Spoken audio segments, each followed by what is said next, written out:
Kabarnya Om pernah baca puisi di pesawat. Ini ceritanya gimana sampai baca puisi di pesawat? Dia mengatakan begitu, ya saya ambil bansi, saya ambil, saya tiup. Langsung berdiri? Ya. Kaget lah orang itu kan. Dikolek. Iya, iya. Dapat duit.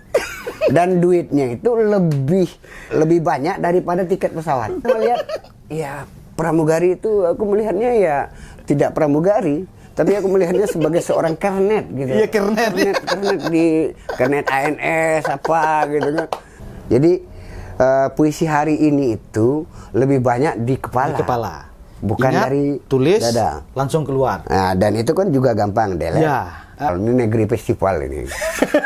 Negeri festival, negeri lomba gitu kan. Nah, banyaknya lomba, banyaknya festival, dan banyaknya tema. Temanya apa? Temanya bebas kayak itu ya. Temanya ada bebas. temanya bebas. Temanya bebas. Orang tidak sadar bahwa yang dibutuhkan masalahnya apa. Masalahnya apa? Ya, ya. Mudah-mudahan Tulislah dengan dada. teman-teman di Merewai seperti itu adanya. Mudah-mudahan. Karena dari dulu dari dada semua. Nggak ada yang dari proyek.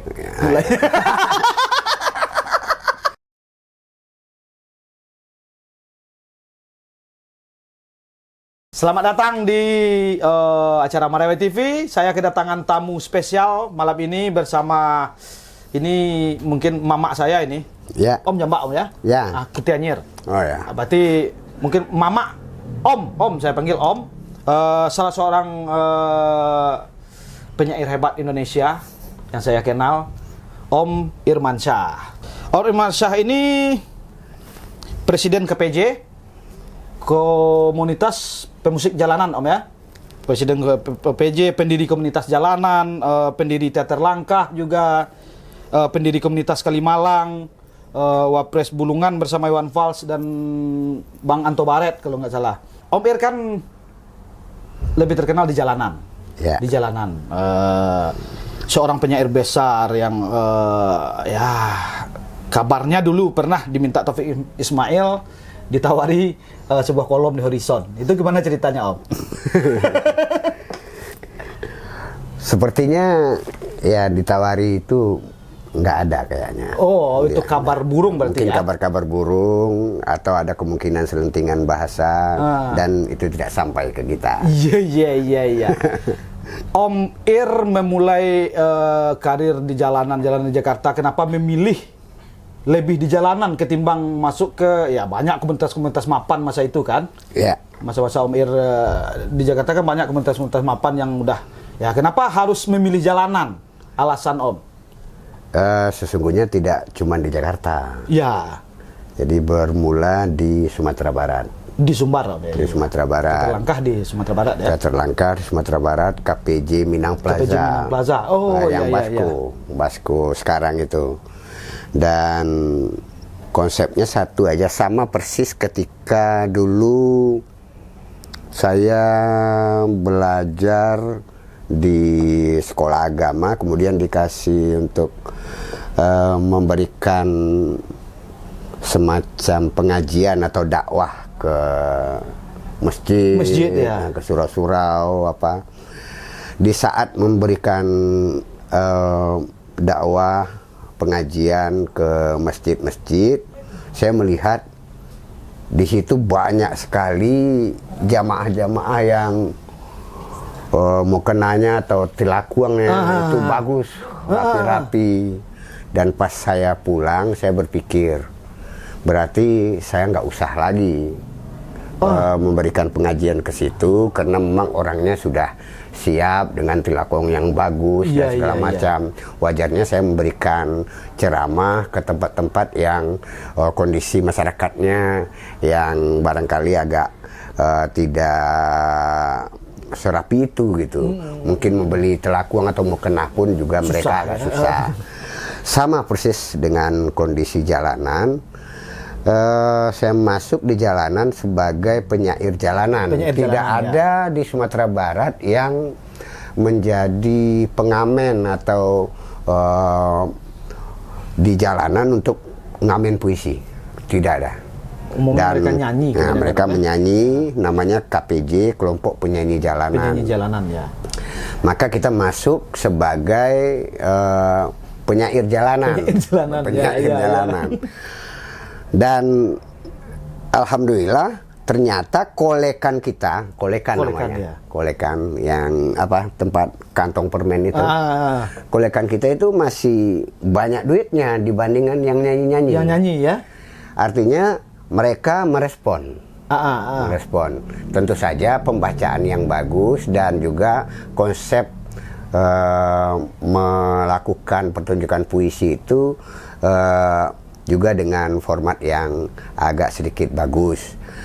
Nah, kalau membaca puisi untuk di kampus atau di mana, barangkali itu tidak menyebarkan virus-virus puisi kepada masyarakat. Maka kita langsung ke jalanan. Apa sih respon dari masyarakat yang pada dasarnya mereka mungkin di bus itu akan melihat anaknya yang ditangkap polisi atau melihat keluarganya yang yang mungkin di rumah sakit, ada insiden sakit, siap untuk mendengarkan puisi. Lebih dekat ke masyarakat berarti.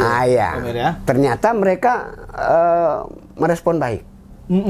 Dan dari situlah perjalanan ke penyairan jalanan itu bermula. Iya. Berarti Om Ir adalah ujung tombaknya yang lebih dekat ke masyarakatnya. Nah, dibanding sekarang kan zaman sekarang mereka nulis puisi, baca puisi di ruang-ruang eksklusif seperti ini, di tempat-tempat yang lebih yang mukenahnya udah bersih tadi itu. Dan ada semacam lecutan juga dari kampus. Almarhumah namanya Adriati Amir. Ya, dosen saya yang saya hormati dan dia juga orang yang paling dekat dengan mahasiswa. Dia sedih, dia mungkin merindukan saya menjadi seorang dosen di fakultas, di kampus. Cuman dia melihat di jalanan, dia sedih. Ilmunya yang itu dia bawa hanya untuk ada sedihnya dia karena tidak merespon itu. Tapi saya sempat mengatakan ke beliau bahwa ini saya lakukan untuk hal-hal yang seperti puisi menjadi dekat dengan masyarakat. Dan beliau pun juga bisa menerima. Dan waktu itu di PDS AB Yasin ketika beliau di Jakarta. Dan itu kebetulan juga dengan seorang satu lagi namanya Bu Zuriati, almarhumah juga. Nah, dua-duanya sempat dialog gitu. Berarti Om mulai menulis dan kira-kira tahun berapa? Menulis tahun 80-an. 80-an. Bukan. Tahun 83 itu sudah 81 82 itu sudah ada yang dimuat. Jadi tahun 83 arsipnya tersimpan. Om. Tahun 83 itu sudah ada klipingan. Oh, udah ada klipingan majalah untuk artinya media massa memuatnya. Sekarang 83. Om kan lebih sering pakai nama romantik ini. Dulu awalnya saya baca romantik ini lebih ke romantis awalnya. Ternyata roh dan mantik berarti dua suku kata yang berbeda kan. Dan roh ada mantiknya. Kenapa Om lebih memakai nama itu? Ya, satu lagi mungkin roh dan mantik rohnya ilmu mantik rohnya logika gitu. Logika. Bisa seperti itu. Kenapa memakai itu? Karena memang ada romantik. Ketika saya melihat romantik itu sudah berubah dan maknanya juga sudah jauh menyimpang ke wilayah-wilayah yang bagi tontonan yang kurang sedap gitu ya. Maka saya anti romance berarti ya? Anti romance, jadi memunculkan rohman. Jadi ada H-nya gitu. Nah, kalau di Padang kan H itu kan pedas. Ada pedas-pedasnya lah gitu Dengan membuat rohman itu ada pedas-pedasnya satu. Yuk ngerohman yuk. Kan bisa jadi menarik ya. Kalau ngerohman itu akan berbeda lagi maknanya. Rohman dan rahim. Nah, ya, jadi ya, kan ya, ya. idiomnya itu pun juga akan menjadi dekat ke wilayah-wilayah yang transendental. Jadi ada hubungan bagaimana romance ini sesungguhnya adalah roh mantik. Mantik ya. Kenapa? Karena alasannya adalah ya kebebasan itu kan kebebasan, Ya, itu kan kebebasan, romance hari ini itu kan bebas ya. Iya. Nah, kebebasan itu saya tidak bisa menangkap kebebasan sebagai kebebasan saja. Kebebasan itu mesti harus ada ikatan. Dengan ada ikatan, kebebasan itu akan menjadi lebih sempurna. Dia bebas tapi terikat. Ada ikatannya ya. Nah, dengan ikatan itu mungkin akan menjadi lebih afdol gitu kan. Romen-romennya menjadi afdol. Iya. Itu ya. Oh ya, Om Ir kan lebih dikenal dengan penyair romantik biasanya. Aku baru pikir-pikir 2 hari yang lalu romantik. Berarti 2 kata yang apa ya kemudian kan? Iya. Pengalaman Om Ir selama di Jawa lah. Wapres Bulungan pernah. Wapres Bulungan. Iya, di warung apresiasi Bulungan Bang Iwan, ya? itu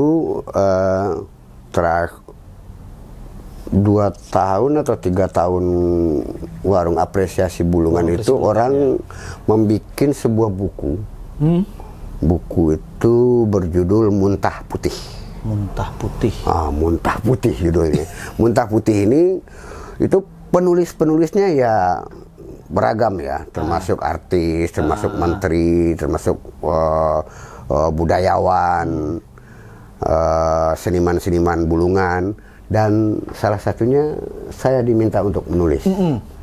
Nah, konsep untuk menulis itu adalah seniman asong. Seniman asong ya. Seniman asong. Jadi sebagaimana pedagang asongan, ya seniman asong pun penting. Penting ya.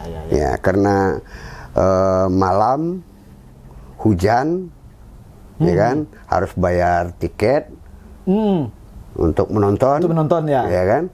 Sementara pulang besok harus kerja lagi. Iya. Jadi agak berat untuk mendapatkan sebuah tontonan. Iya. Nah, makanya seni itu harus diantarkan. Diantarkan langsung ya. Konsepnya itu diantarkan. Konsepnya ya. Sama persis ketika pedagang asongan datang dikejar-kejar oleh dikejar-kejar oleh Trantip. Trantip ya. Sementara di dalam mobil ya seorang anak menangis lupa bawa susu. Nah, sementara di luar mereka tidak bisa membeli susu dari pedagang asongan. Iya. Nah, oleh sebab itu pedagang asongan itu ada karena ada yang membutuhkannya. Kalau tidak ada yang membutuhkannya, mustahil dia akan pedagang asong. Tidak akan ada omset untuk dia. Teman-teman harus menjalankan ilmu mantiknya untuk mengetahui ini. Karena harus dikaji dengan pikiran lurus. Karena mantik itu kan pikiran lurus. Harus dikaji lagi, diulang lagi. Diputar-putar terus biar paham apa ini kata kamu tadi. Itu sangat dalam sebenarnya maknanya. Nah, ketika di Bulungan itu otomatis kan saya mutar nih. Ya, kalau Jakarta itu kan 5 wilayah. Iya. Ya, ada pusat, ada timur, ada barat, ada utara, ada selatan. Ya. Itu semua kawan-kawan di jalanan belum ada yang terjun dalam konsep bagaimana mengangkat tradisi. Oh, lebih ke tradisi ya. Kalau kita kan bagaimana bansi alat musik tiup ini kita mainkan mulai dari Sumatera Barat sampai ke Jakarta. Sampai ke Jakarta ya.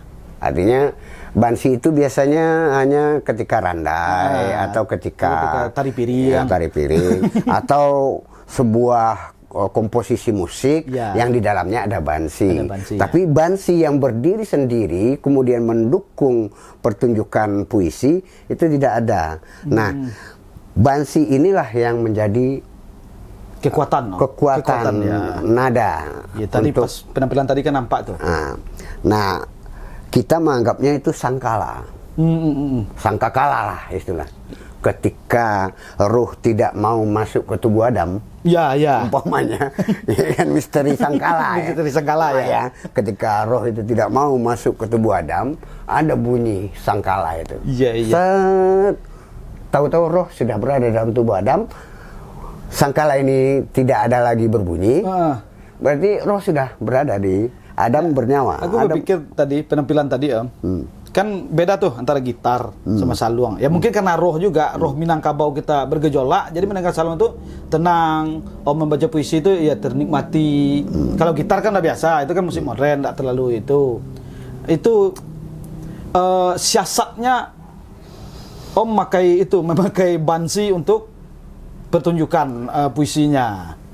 Iya, tapi dari sisi itu bukan siasat sih sesungguhnya. Memang akar itu memang tidak ada lawan gitu kan. Akar tradisi itu ya.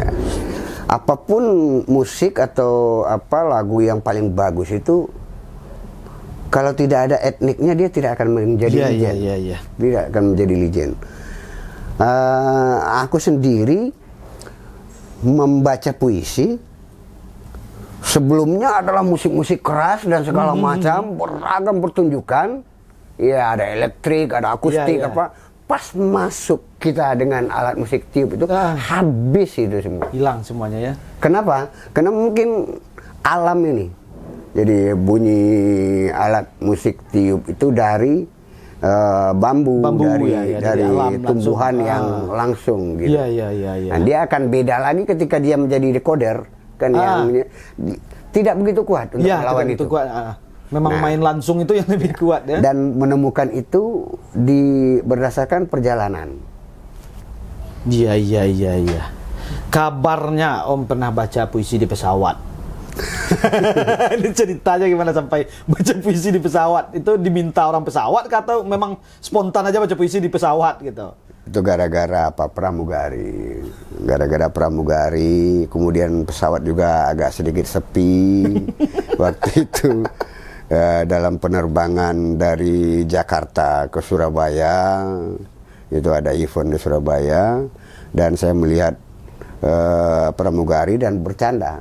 Iya. Dan menanyakan ke dia, boleh nggak aku ngamen di sini? Ya nggak apa-apa, kata dia. Dia pikir bercanda. Iya. Ya, karena memang dia mengatakan begitu, ya saya ambil bansi, saya ambil, saya tiup. Langsung berdiri. Ya, kaget lah orang itu kan. Dikolek. Iya. Dapat duit. Dan duitnya itu lebih banyak daripada tiket pesawat. Pesawat udah kayak Kopaja. Ya, karena melihat, ya pramugari itu aku melihatnya ya tidak pramugari, tapi aku melihatnya sebagai seorang kernet gitu. Iya, kernet di kernet ANS apa gitu kan. Membayangkan itu dan nanya ke dia, dan dia juga oke gitu kan. Ya langsung. Pasti terkejut penumpangnya. Penumpangnya juga kaget gitu. Tapi kalau nggak salah selepas itu ada aturan ya nggak boleh lagi. Nggak boleh lagi ngamen di pesawat. Macam di pesawat itu luar biasa itu. Yang luar biasa itu, yang jarang akan dipikirkan orang lain. Stealing Garuda. Stealing itu. Stealing Garuda. Bagaimana Om memandang perpuisian sekarang? Oke. Puisi hari ini itu lebih banyak bermain di ranting-ranting. Ya, bermain di ranting-ranting. Dan ini juga ranting itu kan penting. Ya, ranting penting. Kalau nggak ada ranting nggak ada daun. Nggak ada daun ya, nggak ada buah. Tapi dengan konsep yang seperti ini, banyak hal yang menyebabkan kenapa puisi itu seperti itu gitu. Bagi saya puisi itu ya sesuatu yang luar biasa, walaupun titik. Ya, walaupun titik satu. Bumi dan langit kandungannya. Meskipun titik, bumi dan langit kandungannya. Nah, ini dikarenakan terlalu mudahnya orang menulis. Ya. Kayak dulu kan kita menulis itu pakai mesin tik ya. Oh, zaman mesin tik. Udah ada mesin tik ya. Mesin tik. Ya. Ya, tulis tangan kemudian mesin tik. Mesin tik ya. Dengan mesin tik itu memang huruf yang akan kita tuliskan itu, kata yang akan kita hadirkan itu memang betul-betul sudah kita resapi. Bukan dari kepala, tapi dari dada. Jadi puisi hari ini itu lebih banyak di kepala. Di kepala. Bukan Ingat, dari tulis, dada. langsung keluar. Nah, dan itu kan juga gampang delete. Ya. Kalau mesin ketik, berarti kan harus pakai Karbon dulu. Kertas karbon. Iya. Nah, dengan kayak gitu itu dulunya. Iya. Jadi intinya adalah banyak hal sih yang membuat puisi hari ini tuh agak tergesa. Kemudian kumpulan-kumpulan puisi pun juga banyak yang hadir tergesa. Mungkin juga penyairnya akan sedih ketika dia beberapa tahun sesudahnya membaca puisinya lagi, bukunya lagi, dia akan merasa sedih gitu ya. Kok saya bisa menghadirkan puisi yang prematur begini jadi buku ya gitu. Nah, dan yang satu lagi yang agak berpengaruh karena banyaknya festival, ini negeri festival ini. Negeri festival, negeri lomba gitu kan. Nah, banyaknya lomba, banyaknya festival, dan banyaknya tema. Nah, dengan tema gitu kan. Tema itu lupa orang bahwa tema itu masalah. Iya. Ya, karena pelajaran dari lama itu harus ada temanya. Oh, temanya ini harus jelas temanya apa. Temanya bebas kayak itu ya. Temanya ada bebas. temanya bebas. Temanya bebas. Apa itu? Nah, jadi orang tidak sadar bahwa yang dibutuhkan masalahnya apa. Masalahnya apa? Ya. Kok tema yang ke depan? Nah, karena mengatakan tema, dia akan menjadi sebuah istilah atau apa gitu kan. Jadi orang lupa bahwa itu masalah. Nah, orang bikin lomba dengan tema ini, bikin lomba dengan tema ini kan, temanya aja yang dipikir. Juga berpengaruh. Nah, saya pikir ada untungnya juga. Puisi itu akan menjadi beragam, orang akan punya banyak pilihan. Ada tak pesan Om untuk kawan-kawan sastrawan sekarang yang baru-baru muda-muda? Ya pesannya satu aja, sungguh. Kalau nggak sungguh ya susah. Karena yang sungguh itu yang nggak ada lagi. Pasti ada karena ini, karena itu. Ya, sungguh pokoknya dia jadi guru gitu kan. Nah, sungguh-sungguh jadi guru itu yang susah. Nggak ketemu. Lagi di dalam kelas dia mikirin pulangnya bawa apa nak, gitu. Jadi nggak penuh dengan ilmu yang diberikannya itu dengan sebuah kesungguhan. Nah, untuk itu pesannya ya romantik aja, jangan tergesa. Romantik aja. Romantik aja, jangan tergesa. Banyak yang tertinggal. Bisa teman-teman kaji romantik itu seperti apa? Apa itu mantik, apa itu roh? Ya, tapi jangan lupa bahwa segala sesuatunya itu memang berangkat dari dada. Mengungkapkannya itu senyumlah dengan dada. Mudah-mudahan tulislah dengan dada. Teman-teman di Marewai seperti itu adanya. Mudah-mudahan karena dari dulu dari dada semua, nggak ada yang dari proyek. Iya. Kami tidak pandai berproyek, Om. Oke, teman-teman, terima kasih Om Ir. Telah meluangkan waktu di Marewai TV. Jangan lupa subscribe channel Marewai TV.